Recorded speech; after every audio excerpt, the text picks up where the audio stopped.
to be educated, but I'm so frustrated. Hey guys, welcome back to the Music Mindset channel. I'm pretty sure a lot of you've heard by now, we lost Peabo Bryson. Man, that was devastating to me. I don't even know what to say, you know what I mean? The news is getting kind of old now, but I felt it was my responsibility and duty to do a tribute to a guy who had a whole lot to do with the whole reason that I wanted to get into music and learn to sing in the first place, you know what I mean? I had a sister who called me the other day or texted me the other day and asked me, did I know that one of my favorite artists growing up had passed away? And I was amazed that she remembered that because it was one of the first artists that I listened to and tried to learn to sing from, Peabo Bryson. And also, I want to say before we get started here, I actually got a chance to see him in concert in Florida on the beach. Man, it was cold at night, like 50-something degree weather, and they had like this little jazz thing on the beach, and he was headlining. It was cold.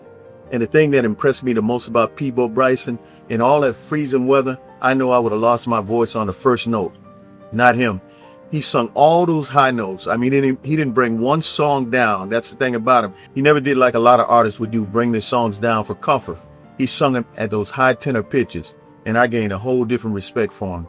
So I'm going to go into this story, tell a little bit about his life and the things that he did, and I'm asking that you hang around to the bottom. I feel like reaching for the sky. Yeah, man, reaching for the sky. That song was my inspiration and really what pushed me to want to learn how to sing like a pro. Hey guys, this is one of those moments where I feel some kind of way because I was already working on something to give Peabo Bryson his flowers while he was still here. But time doesn't really wait on anything. So now I'm left with only being able to tell you who he was in music history instead. I remember hearing that record around the time I was getting ready to leave junior high school, when I was already starting to get deep into music, already learning to play in school band and orchestra stuff, already starting to get an understanding of what separated average singers from great ones. Peabo's voice didn't just sound like a record. It sounded like grown man control, precision, and emotional placement working together so clean it would just stop you in your tracks. Within days of hearing that song, I was at the mall spending my lunch money just to get that Reaching for the Sky cassette tape because I needed to understand what I had just heard. I'm saying that recording changed how I listened to music, the whole album in fact, because looking back, I realized I was late to the party when I bought the tape. I found out it actually contained another massive masterpiece that radio had already been playing earlier that year, Feel the Fire. And that thing was sitting right there on the same album, proving he was already a master of the Quiet Storm sound before I even knew his name. From there, I stopped just hearing singing and songs and started breaking down tone, breath control, phrasing, and how a voice sits inside production instead of fighting it. And from that moment, Peabo Bryson became one of those reference points that never really left my system once I heard it. So now, let me take you into the life, songs, and career of a music icon that at one time had the world listening for that unique high tenor inside some of the best ballads that R&B music ever showcased. Yeah, ladies and gentlemen, Robert Peapo Bryson was born April 13th, 1951 in Greenville, South Carolina. Oh yeah, you heard me right. It was actually Peapo with a letter P, and a lot of people never knew that. The first name he was using was actually his middle name, and over time, as he entered professional music settings, they say many of the people he worked with in music had a heck of a time pronouncing Peapo correctly for some reason. So the spelling and pronunciation shifted as he moved through the industry until it became just Peabo Bryson. Anyway, he grew up in a working-class Southern environment where he spent much of his childhood on his grandfather's farm in Malden, South Carolina. It was a world where church, gospel, and live local performance culture shaped how music was felt before it was ever recorded. That early environment built his emotional instinct as a singer long before he entered any studio. His foundation came from gospel phrasing and soul storytelling, influenced heavily by Sam Cooke, Little Richard, and Billie Holiday, each one shaping how he understood emotion, timing, and restraint. This brother began performing professionally as a teenager. I mean, at just 14 years old.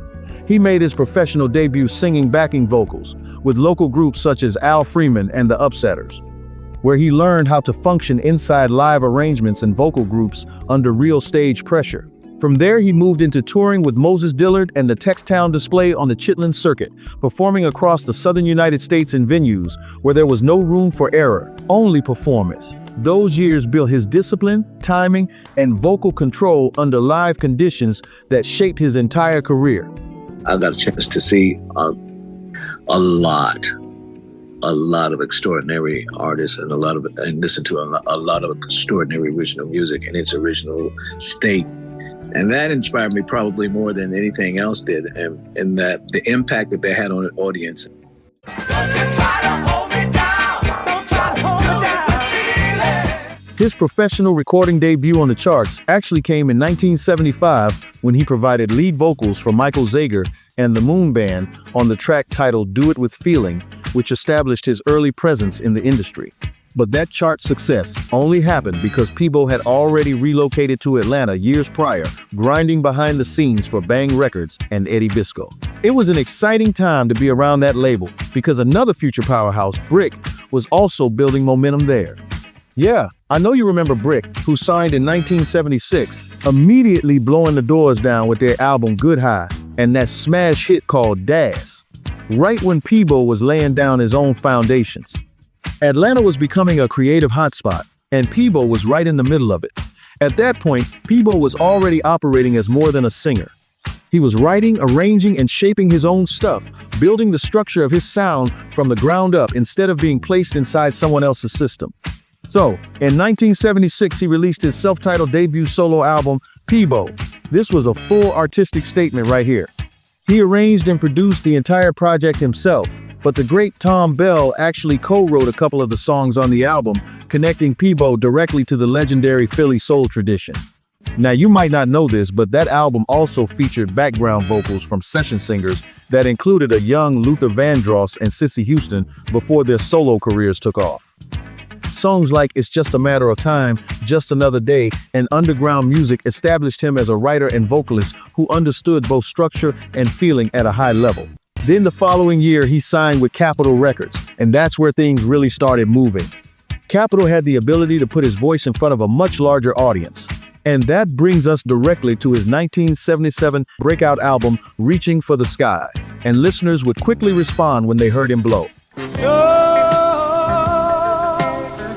It's not the first. And that thing climbed to number 6 on the R&B charts.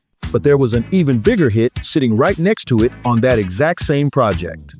Something that you told me stayed in my... Feel the Fire was an absolute monster on the radio. That song was so unbelievably powerful that Stephanie Mills covered it solo in 1979 and then teamed up with Teddy Pendergrass to record it as a legendary duet on his 1980 album, TP. But back in 1977, having those two masterclass records on the same album officially launched his era of full chart dominance. And what separated Peabo from many singers was that he never seemed interested in showing off.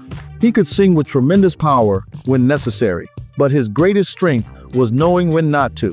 He understood restraint, and that made his performances feel believable. Yeah, Reaching for the Sky, the record that truly cemented his identity as a vocalist whose power came from control rather than force. And by 1978, he was ready to give the world a follow-up project. He went right back into the studio to record a gold-certified album called Crosswinds. Oh, I'm caught up in the crosswinds. Now, radio completely fell in love with the major top 10 R&B smash, I'm So Into You, and rightly so, because that was the jam. Knows you're around. If you don't think this was the slow jam, homeboy, you don't know nothing about music. Be quiet. I'm so into you, yeah. Looking back at that time, Crosswinds, much like Reaching for the Sky, was just different in its musical structure and its lyrics. Both of those title songs gained my respect and made me want the album. But I'm So Into You? I loved that song because it was not just simply a love-making song. It was more about real life and the deep emotions of facing real-life challenges. And seeing him lay his soul out like that let me know, for real, that Peabo understood exactly what I was interested in hearing. During this same era, he became one of the most respected duet voices in music, known for how seamlessly he could blend with powerhouse vocalists without ever overpowering them. In 1979, he teamed up with the legendary Natalie Cole for a beautiful collaborative album titled We're the Best of Friends, proving that his voice was the perfect match for music royalty. As the calendar turned to the 1980s, he moved from being an R&B staple into full commercial crossover success. In 1983, he partnered with another powerhouse, Roberta Flack, for an album called Born to Love. They recorded a song together that became an instant classic for weddings and radio stations across the globe.